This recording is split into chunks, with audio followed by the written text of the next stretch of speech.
Hey guys, how you doing? Eric at SoCal Cigars here. So I am still in Missouri, and we're going to do another video, which is awesome. Here again with Jacob. We are now at his property, like we talked about. We are on the promised land. We are at the porch, and it's actually pretty late at night, so it's beautiful out. You know, you can't really see it, but it's all lit up, and you hear the bugs, and you hear the animals, and the creatures, and the crap we don't get in California, which is kind of fun for us because we don't get this much. What I wanted to talk about in this video is going to be Jacob talking mostly. Is when I came out a few years ago, he had asked me to come over to the fire station one day and said, "You want to come over for a Comradery Hour?" I'm like, "Well, what the hell is Comradery Hour?" He goes, it's just some time we take to sit outside and have a cigar, have a cigarette, have a pipe, whatever you do, and just chill and kick back." And I'm like, sounds like a good idea. And so I did. I came over and it was really fun, and I got to talk to the guys and, you know, listen to stories, and, you know, it became a lot less about firefighting and paramedic work, and it became all about, you know, your family and your friends and what's going on in your life. And I'm like, okay, I get it. This is maybe a break you need. So I think it would be cool to hear what Jacob, you know, why he started doing that, because I think it was your idea, right? Oh, it was one of the other guys. One of the other guys? Yeah, he came. He's since left, but okay. We've continued the tradition. Oh, okay. So yeah, like I said, so I don't really know how it all began. So, you know, maybe Jacob can explain that. But why I thought it was important to hear what he has to say about this, because I think this is one. I think it's important when we talk about the social aspect of having a cigar, you know, in a group setting or with the friends or even with one person versus by yourself, is you get to chill and you get to detune and de-stress, and you get to forget about the normal day-to-day stuff, and you get to just relax. And I think it's important that you can maybe take what Jacob is continuing at the fire station and mimic this in your own friend group. And again, you know, like we talked about, whether it's people you hunt with, people you ride Harleys with, you know, people you go fishing with, whatever happens to be, people you work with. I think it's really important to do things like this. I think we all need that break. Life is hectic as hell. It's only gotten crazier, and I think if we don't take these breaks, you know, it's not healthy. So anyway, I want to turn it over to Jacob and just kind of have him give you an idea of what it's all about, why they do it, and what it means to them. And maybe you can do the same thing as well. Yeah, so it started, we hired a new probationary firefighter, paramedic, and it's been several years ago now, and he was actually a younger kid, and he said, "Hey, you know, one of these things we used to do at this volunteer fire department that he worked for was Comradery Hour." And he was like, we all smoked cigars, and they used it as an opportunity to where you could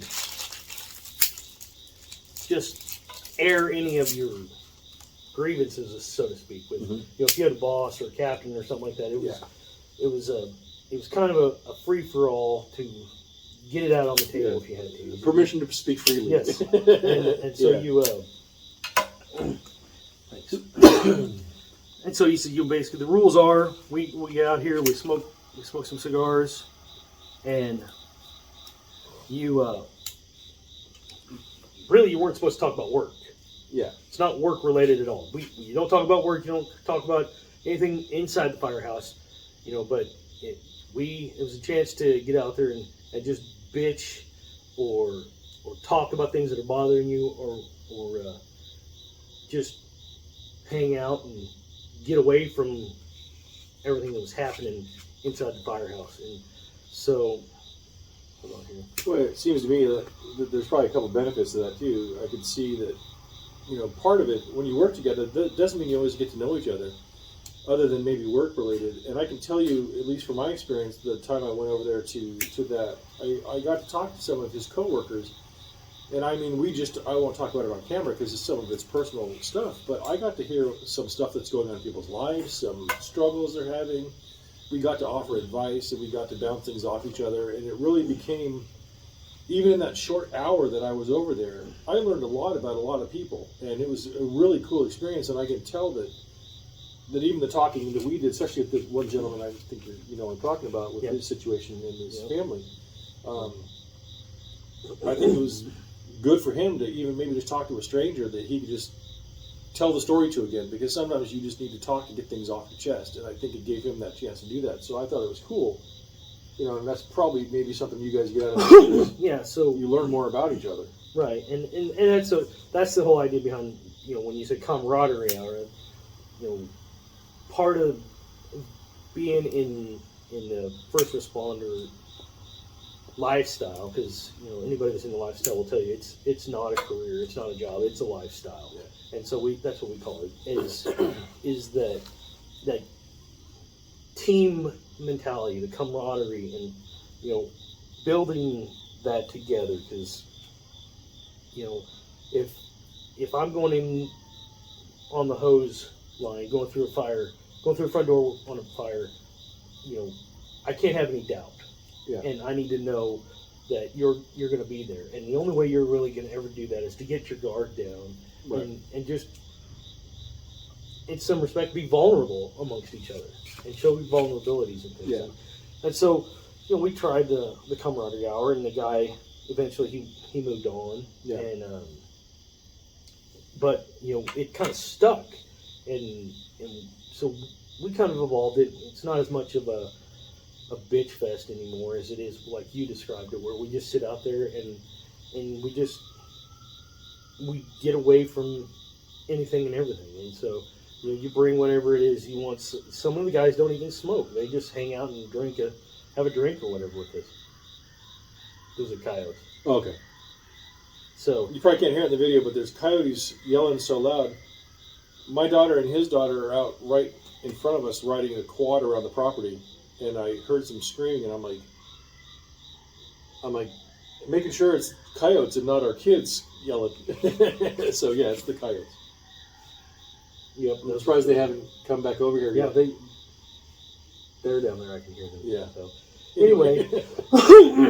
anyway, so yeah, we get our camaraderie hour, and a lot of times we use it to synthesize, if you will. I heard that as a catchphrase in a book I read, and about difficult calls. You know, when we're struggling with a call or something. I mean, mental health is becoming a big thing in the forefront of our industry, and part of the problem is, you know, our egos get in the way of us processing those things and talking about our feelings, and so camaraderie hour is kind of that opportunity for us to sit out there and air our grievances, and it's, you know, everyone processes those things differently, and Right. in some respects to the outside world, the way we handle those things is dark and inappropriate. Right. But camaraderie hour is that opportunity for us to come to terms with that and get those things off your chest. Right. And so we just had a bad call last shift, and Eric gave me some cigars to take to my partner that was with me on that call, and you know, the whole shift I've got phone calls all day from people about it, checking on me and seeing how I'm doing and whatnot. And so, you know, I plan on tomorrow night we'll be back on shift together, me and him and the two guys that were there, having to deal with that, and we're going to have a camaraderie hour, and we're just going to sit there and talk through it and just process it together, as you know. And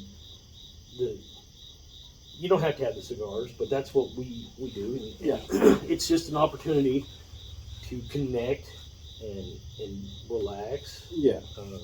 So how does and I totally get all that, and I think it's awesome. So what are the mechanics of it? So how does this work? Like if you're new to the station, what would you say to someone like, hey, this is what we do, are you in?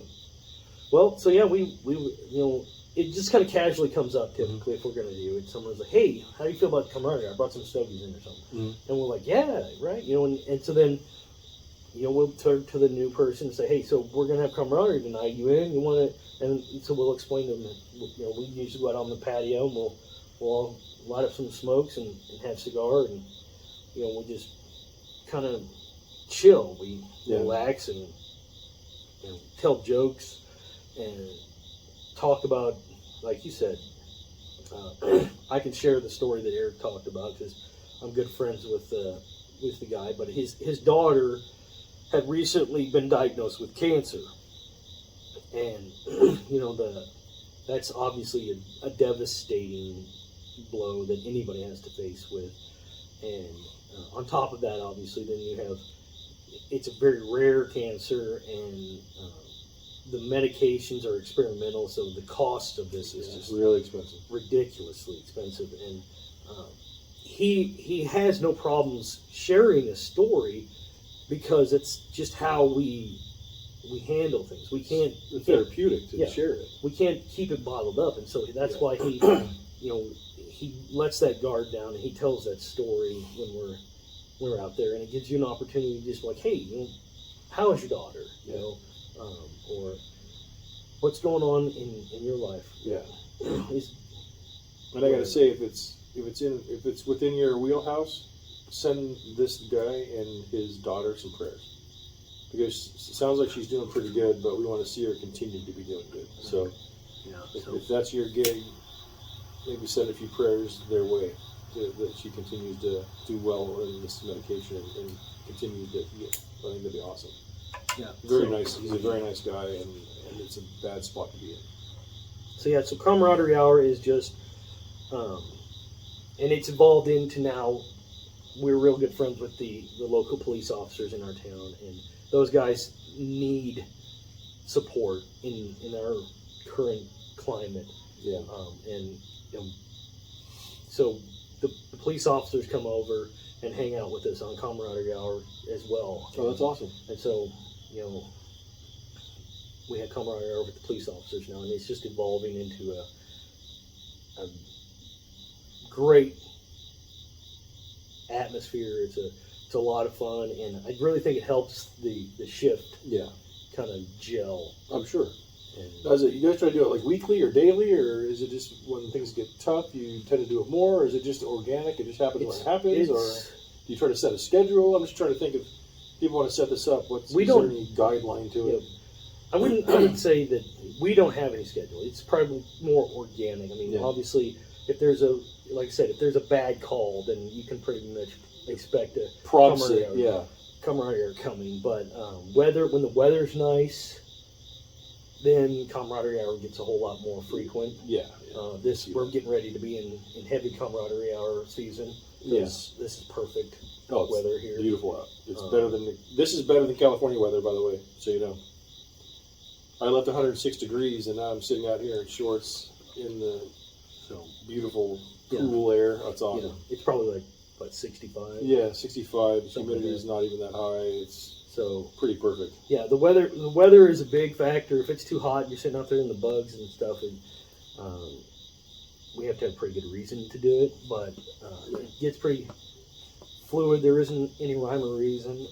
I would say, on average, we probably have one Comradery Hour rotation.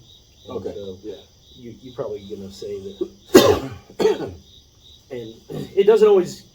You don't always get finished. The things that we've learned about Comradery Hour at the station is don't pick the hour cigars. That's where it's important to get you a shorter, quicker smoke. I've seen Eric's done some videos about that, and so I've taken that as that's a good idea. I should like the acid nasties are those are perfect. The shorties. So those are really good.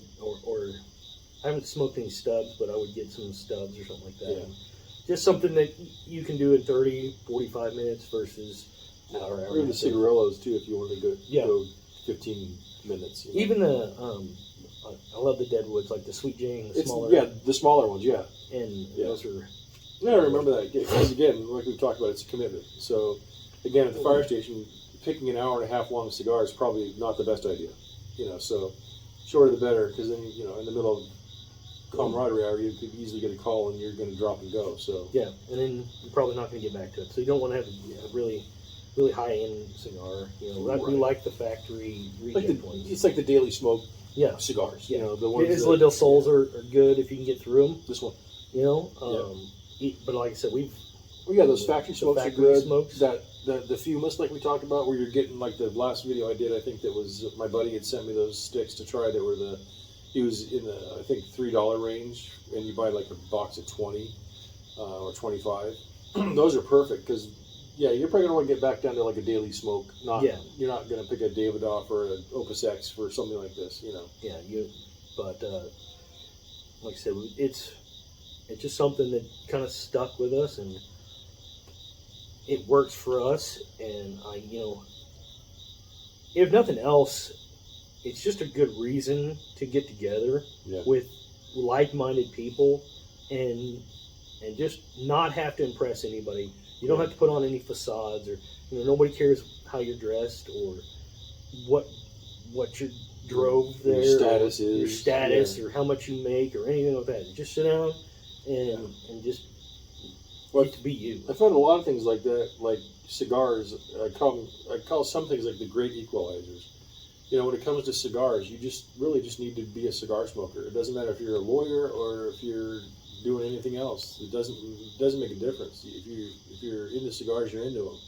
Kind of like when we ride Harleys. I ride with attorneys, judges, doctors, ex-firefighters, ex-military, someone who's unemployed. Someone who's worked for themselves. It doesn't matter. Right? All walks of life, all nationalities, all everything. The common denominator and the equalizer there is you're into bikes. And even when it comes to just being Harleys, because we're a Harley group, but we roll up to places and I see metric bikes, that are killer. I'll walk up, dude, that's an awesome bike, and sometimes I think they're surprised because it's like, well, if we're on a Harley, they only like Harleys. So I'm like, dude, we're both riding bikes, man. It doesn't matter. Doing the same thing. It's all good. So I think there's a lot of things like that are like cigars, where all you really need to do to be part of the club is you like cigars, So I think that's the easy part. Yeah. So, and kind of off the subject, but kind of in the same. We do. Comradery Hour is essentially what we do at deer season. We sit around the campfire and smoke cigars. And last year, Jackson. I was thinking about that too. Yeah. Jackson was down there, my oldest son, and my dad came to me after the fact because I had some cigars down there, and I told him I offered him one, and so you could tell Jackson was a little bit out of sort because he'd never been invited, and I never offered him a cigar and stuff. And Dad said he thought that was a big moment for Jackson. That, a sign of being accepted into the manhood club. Exactly. Yeah. And so now Jackson is part of the club, and occasionally. Just at the wedding. The wedding we just had, his oldest son Jackson had a cigar. And that was awesome. So, it's like he graduated from being a kid to being part of the man club. So that was kind of cool too. And like Jacob said, it's Firehouse. Or to be honest with you, right now this is Comradery Hour for us. Yeah, we're sitting there with you guys, chilling. We're kind of rambling, having a good time, smoking the thing. Listening to the nature, enjoying the weather. This is what it's about. You could do this as well with your group, whatever group it may be. It doesn't, Yeah. Cigar smokers are across the board. Yeah. It's not a certain group that does it. It's anybody. I gotta. She's a girl that works with us. We're really good friends, and I've actually exposed her. Her mom loves me because I got her smoking cigars now, and so she actually participates in Comradery Hour as well. And so don't be afraid to invite your significant other, your wife, your husband, to come and partake in it. Or if they want to come and just hang out with you, they can still be part of the group even if they don't smoke a cigar. It's still getting people together, having a good time. And so I think that's the big message is if you need something to come together around, cigars are a great way to do it. It could be a lot of other things, but for us, it happens to be cigars. So, and like I said, if you need something to just take your mind off of it, it isn't just everything, whatever it is. Call your friends and call your best friend, call a group of friends, whatever, and just say, hey, let's try this Comradery Hour thing. Just come over, let's have a cigar, Yeah. you know, and just sit and talk about life. Yeah. Well, it's like what we do after things. Like, for example, for us after a ride on our Harleys, you know, we may have 60 to 80 people on a ride. We have a big group, so, you know, it's not uncommon to have a lot of bikes. Not all of them smoke cigars, so a lot of times during that ride or towards the end of that ride, it's going to somehow come up, hey, we're going to go to whoever's house and we're going to have a cigar. And, you know, you might end up with, we've had groups of like 30, 35 people sitting in someone's backyard, and we just bring out some food and some whatever beverages, and we have a cigar. And, you know, it could be like Jacob said, you know, if you're going out to dinner with a group of your friends, suggest, hey, you know what, after dinner, instead of whatever we're going to do, why don't we come back to my house and we'll have a cigar? You might be surprised, even at the wedding. Yeah. Yesterday, or was it yesterday? No, it was 2 days ago. I'm losing days. Today's 2 days ago. No, today's Monday, so it's 2 days ago. Yeah, it was 2 days ago. I probably brought about 60 cigars, and I think we went through half of them. Oh yeah, at least. And a lot of the people that took them and tried them, and we walked them through it, especially saying don't inhale. It was first time cigar smokers, and so they really got a kick out of it. And some of them never thought they would ever entertain smoking a cigar, and they were really stoked to try it. Doesn't mean it was for them, and they may never do it again, but I can tell you they were pretty stoked. And so it was a cool thing, and you can see how even a group of people that don't even really know each other all came together, and before you know it, you've peeled off into this little group of 15 people smoking cigars. So it happens, you know. So this is probably getting close to being the end here, and I'm going to ambush Eric here with some suggestions and just a challenge out to the SoCal cigar world there. One of the things I've been thinking about, and I haven't seen him do yet, is, you know, what about answering questions? Maybe we just get a session where we submit questions to Eric all over the internet and things of that nature. Yeah, and he can just sit down and go through the questions. You know, if he can get someone from California to sit down with him and just ask the questions and things like that. But this is that way he can start molding this more to what you guys need, because he can only, you know, come up with so many ideas on his own. And so, you know, I would challenge you all out there to start sending him questions, and maybe he can start adding a little question and answer section. Yeah, at the end. well, that'd be awesome, because that's sort of what started this in the first place. Is we would sit around with a bunch of my friends after a ride, and they would start asking each other questions, and I was listening. I'm like, I'm gonna figure that out. That's a good question. And I'd come back, and the next time we got together, I'm like, hey, you remember you guys were talking about that humidity issue? I looked into it, and I started answering. That's what this all started, is I started answering people's questions. I'm kind of a problem solver type of person. If I don't know how to do something, or I want to learn something, I deep dive. And it was my friend PV, this guy named Paul. He had said, dude, you need to start a YouTube channel, man. You keep answering all of our questions. I'm sure other people have the same questions. Right. So that's sort of what started this. So that's definitely an awesome idea, and start throwing them my way, and we'll do it. So do you have a Facebook page that can do that through? Or I do have a Facebook page. Actually, I'll put a link. I actually have a SoCal Cigar email that I don't really use that much, but I'll put it below. And you can start submitting them that way, or go ahead and comment on the YouTube video too. But what I'll do is I'll compile them, and when I get, you know, maybe 10 of them or so, I can start putting those out, you know, 10 at a time. And yeah, that would be great, because that's what really got it all going, and why I even bothered doing this in the first place, because I was just helping people figure stuff out.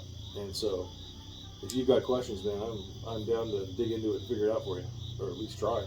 So yeah, cool. All right, well, I'm glad we got to go over this, because I think it's important. You know, hopefully you guys can get some of your buddies together and do this, get some couples together, like Jacob said. You know, we get a lot of groups together that are men and women. It's not just, I've never been the biggest fan of when a bunch of couples get together, the men peel off over here and the women peel off over there. Sometimes that's cool, and sometimes it works great, but I also feel sometimes we should all just be together and have a good time as a big group. And that's one thing that's happened around cigars that I've seen, and I think that's awesome. So I think that's something to think about. But definitely take what Jacob's saying and try to put this together for yourself, even if it's just 2 or 3 people. Just start doing it, even if it's maybe once a month. You know, just try to get this going. find a cigar brick and mortar shop, go to their lounge, and hey, you know, third Tuesday of the month, we're going to go and meet at this cigar place and go sit in the lounge and the big puffy leather chairs and have a good time. Whatever you want to do it. But I think it's a great idea, and I think you should do it. Right. Don't forget to like the videos and subscribe to SoCal Cigars. Yeah, that's always a funny topic because I get to see all the analytics of the back end of my cigar channel, and it's something like 90% of the people who watch don't subscribe. And I hear that amongst all YouTubers. They're always like, if you're watching, just subscribe. So it does help, you know, because all these social media platforms are always messing with the algorithm. And so the more engagements you get, the more your videos get out there. So that would be, you know, helpful. Likes and comments and subscriptions are very helpful. So anyway, Eric at SoCal Cigars with Jacob out in Missouri, and at the Promised Land. At the Promised Land. And we will do another. I think we're going to try to do another video before I leave. Yep. Maybe in a couple days. Try to get Lauren for that one. Yeah, that'd be awesome too. Yeah, we'll get her over here, and so look for that. And again, Eric SoCal Cigars. I will see you on the next video. Take it easy.